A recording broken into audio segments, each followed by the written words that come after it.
Ini kukunya luka, memutih.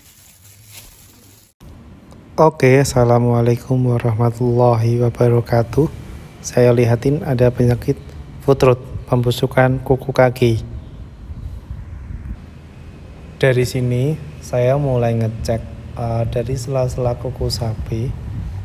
Saya lihat di situ ada pemutihan di telapak kaki.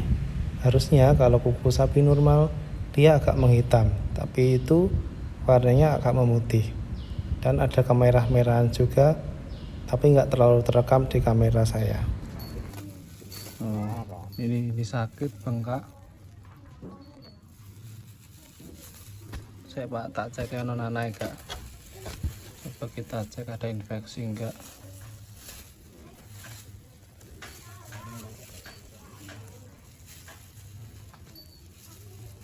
Ini ada luka.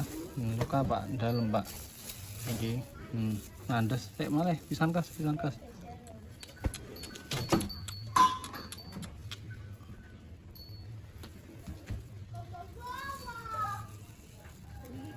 Niki pun garing, niki sing rontok enom. Sama niki, nggih ha. Daerah sini agak sakit. Niki gembuk. Niki agak karena ada peradangan makanya agak gembuk. Agak lembek. Biasanya atos, kudune atos kok ngeten atos. Nah, niki yang paling bengkak di sini. Ini paling sakit di sini. Ini karena ini bengkak di sini karena ini lukanya di dalam. Lukanya di dalam dari sini. Ini ada pembusukannya di sini. Makanya di sini jaringannya yang rusak. Ya kan? Yang sini agak mau mulai. Kalau teman-teman pernah melihat vlog orang Rusia, dokter hewan dari Rusia itu, dia memang ada spesialis untuk sapi foot rot atau pembusukan di kuku. Untuk tim pembusukan di kuku itu bisa dibersihkan dengan cara potong kuku. Nah, karena ini prosesnya agak lumayan lama, jadi intinya ini lukanya hilang dulu karena terjadi infeksi. Kenapa saya bisa katakan ini bisa terjadi sudah terjadi infeksi? Karena gini, suhu tubuhnya panas, sapinya tidak mau makan, nafasnya ngos-ngosan. Nah, untuk cara teman-teman yang pengen mengetahui ini pincang gara-gara kurang kalsium, infeksi, atau gara-gara apa, dengan cara tadi dari atas ke bawah dicari tempat mana yang paling pincang, yang paling sakit. Nanti kalau sudah ketahuan sakitnya sebelah mana, baru kita bisa diagnosa. Nah, kalau misal tidak ada luka, itu berarti kekurangan kalsium, bisa kita kasih mineral. Tapi kalau misal kok ada lukanya seperti tadi, itu berarti ada peradangannya. Nah, peradangan itu biasanya di bawah peradangan jaringan, karena ada infeksi atau infeksius di tempat yang terjadi infeksi tadi. Kadang di kuku bisa, di sendi bisa, di lutut bisa bahasa umumnya, atau bahasa umumnya di sayapan juga bisa. Kan macam-macam tempatnya di mana. Tinggal kita mengetahui. Kalau sudah kita ketahuan, nah kayak yang itu bengkak, kalau kita udah tahu sebelah mana yang bengkak, kita bisa melakukan penyikapan. Misal seandainya itu ada lukanya, ada bengkaknya kayak gitu, kita usahakan untuk membersihkan lukanya biar cepat kering. Ketika luka sudah cepat kering, insya Allah nanti peradangannya akan menyusut. Itu pertama. Yang kedua, beliau kemarin sudah konsultasi sama saya, tak kasih tahu, Mas, ini sapinya dikasih gini. Nah, dikasih mau kacek mboten? Rewengenane diparingi kacek mboten? Oke. Jadi kemarin tak suruh memberikan obat analgesik pertolongan pertama buat manusia. Itu cara bahasa gampangnya obat warung itu kayak Remasil, tapi tidak signifikan mungkin. Tapi alhamdulillah kata beliau ada pengaruhnya. Nah, Remasil itu apa? Remasil itu peredar rasa nyeri gitu loh. Di situ bisa digunakan untuk rasa yang untuk waktu yang mendesak. Tapi kalau nggak mendesak ya konsultasikan sama tugas. Kemudian ngeten Mas, nanti kalau bisa sapi ini niki dibasuh pakai air hangat nggih. Bagian yang bawah nggih. Ngoten yang kukunya tadi basuh air hangat. Terus yang terakhir dikasih niku karena ada lukane dikasih kayak alkohol atau revanol. Tapi yang paling bagus revanol.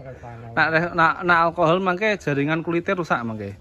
Nah, revanol aja kasih revanol setiap hari disemproti terus biar cepat kering.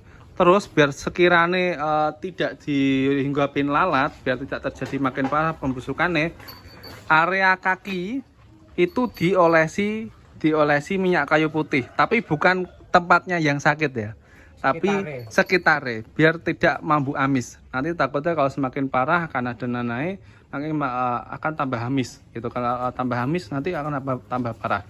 Itu yang pertama. Itu yang kedua. Yang ketiga, sebaiknya memang alasnya bawah dikasih yang empuk, Mas.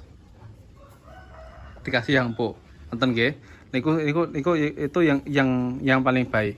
Yang ketiga, nek jenengan berani potong kuku ae. Kuku yang paling bawah tadi loh, telapak paling bawah. Itu kan nggak rata toh. Nah, buat sing mboten rata niku sesek mawon.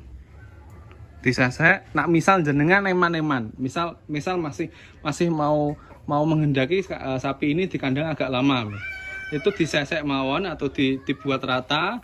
Nah, habis niku mungkin diganjel kalih ban, disepatuni. Jadi diblebet kalih ban motor. Nah, nanti biar kayak mawon, kalau disemproti revanol sama air hangat, mungkin insya Allah nanti kering sendiri. Tapi misal kalau seandainya kok jenengan ini mboten sabar, selama pengobatan mungkin, nek pun ketoke apik, pun garing, pun lakune pun apik, jalannya sudah bagus, dijualnya sih nggak apa-apa. Tinggal putusan yang jenengan. Nah, untuk pemantauan berikutnya itu sekitar 3 hari dari sekarang. Nanti kalau sampai 3 hari perubahannya tidak ada di bawah 50, misal perubahannya itu di bawah 50%, tolong diulangi, nggih, treatmentnya, mangke matur mawon, bilang nanti diulangi. Tapi kalau misal ada perubahannya di atas 50%, tidak usah diulangi, diberikan kunir sama temulawak tadi mawon. Dan kunir itu kan bisa meringankan rasa nyeri. Temulawak bisa merangsang nafsu makan karena ini juga nggak doyan makan tadi beliau cerita. Terus basuh air hangat sama garam juga diteruske. Terus yang ketiga disemprot sama revanol. Ngoten nggih. Maksud, Bang?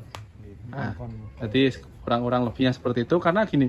Tadi asumsi saya sapi ini hipokalsemia atau kekurangan kalsium. Tak kiranya seperti itu. Karena posisinya menyusui terus BCS-nya rendah, sapinya sangat kurus sekali gitu. Tapi ternyata ketika saya cek dari atas ke bawah itu tidak ada yang namanya bengkak atau sakit. Ketika tak cek sampai paling bawah itu ternyata ketahuan di situ ada bengkaknya. Karena saya agak curiga di situ dihinggapi lalat gitu loh. Jadi mungkin sudah ada bau-bau hamisnya. Karena lalat itu bau amis sedikit apapun pasti dia akan mencium. Takutnya nanti ada infeksi dari lalat semakin parah. Nah, ngeten. Oke, gitu aja teman-teman. Semoga bermanfaat. Jadi beliau itu dulunya pemain di penggemukan, sekarang sudah beralih di breeding. Kalau untuk teman-teman yang ketemu kasus seperti itu, misal dicek dari atas ke bawah, tidak ada tempat bengkak dari atas ke bawah, misal tidak ada yang bengkak, tidak ada yang sakit, tapi masih pincang, itu bisa jadi itu hipokalsemia. Tapi kalau misal jenengan masih ragu dengan penafsiran yang jenengan, panggilkan petugas untuk dicek lebih rinci. Tapi kalau misal itu positif hipokalsemia, tidak ada peradangan tapi memang sapi itu pincang dibarengin dengan BCS-nya atau sapinya makin kurus, menyusui indukan susunya kok banter atau deres, itu cukup jenengan bisa ditelateni pakai mineral, pemberian mineral setiap hari. Untuk mineral bisa cek di kolom deskripsi itu ada toko saya promosi sedikit, ada mineral produk saya sendiri. Nah, itu bisa diberikan secara rutin. Untuk takarannya setiap hewan, setiap keadaan beda-beda. Untuk sapi sakit mineral di push lebih banyak. Misal dosisnya sapi normal itu misal kayak ini 1 sendok sampai 1 sendok setengah atau 2 sendok, dikasih 4 sendok per hari misal kalau hipokalsemia atau kekurangan kalsium. Oke, gitu aja karena videonya sudah panjang. Terima kasih. Assalamualaikum warahmatullahi wabarakatuh. Sampai jumpa.